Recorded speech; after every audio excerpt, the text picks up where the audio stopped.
अधिकांश पुरुष के लंबाई 18 साल के उम्र तक ही बढ़ेला, लेकिन 40 साल के बाद अक्सर उनुकर प्रोस्टेट ग्रंथि बढ़े लागेला। 51 से 60 साल के उम्र के लगभग 50% पुरुष 80 साल से ऊपर के 90% पुरुष बेनिन प्रोस्टेटिक हाइपरप्लासिया (BPH) से प्रभावित होले।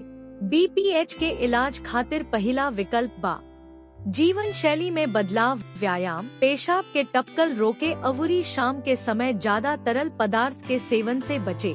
दवाई कुछ दवाई जैसे यूरोक्सेट्रिल, फ्लोमैक्स, एवोडार्ट, प्रोस्कर अवुरी सियालिस। कुछ महीना में रौरा पता चल जाए कि ई जीवन शैली में बदलाव भाई दवाई रौरा खातिर काम करत बा कि ना। अगर जीवन शैली में बदलाव दवाई काम ना करे त का होई?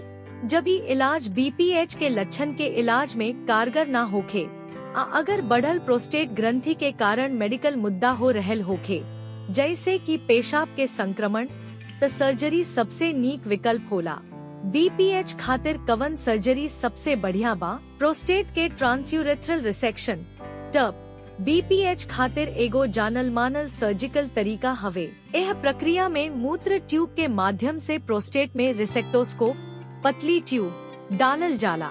रिसेक्टोस्कोप में एगो छोट कैमरा अवुरी इलेक्ट्रिकल लूप होखेला, जवना के इस्तेमाल प्रोस्टेट के ऊतक के यंत्रवत तरीका से निकाले खातिर कईल जाला।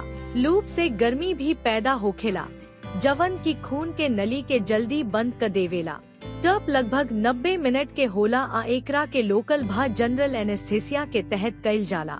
लगभग 85% से 90% पुरुष में ई कारगर होखेला। ट्रांसयूरेथ्रल इलेक्ट्रोवेपोराइजेशन, ट्रांसयूरेथ्रल वेपोरिसेक्शन प्रोस्टेट के प्लाज्मा काइनेटिक एन्यूक्लिएशन। TURP के कुछ औरी भिन्नता हवे जिन्हन के परिणाम भी ऐसने होला। जीवन शैली में बदलाव दवाई के विकल्प के बारे में औरी जाने खातिर हमनी के औरी वीडियो देखी। ऐसन औरी जानकारी पूर्ण वीडियो देखे खातिर हमनी के चैनल के लाइक सब्सक्राइब करी।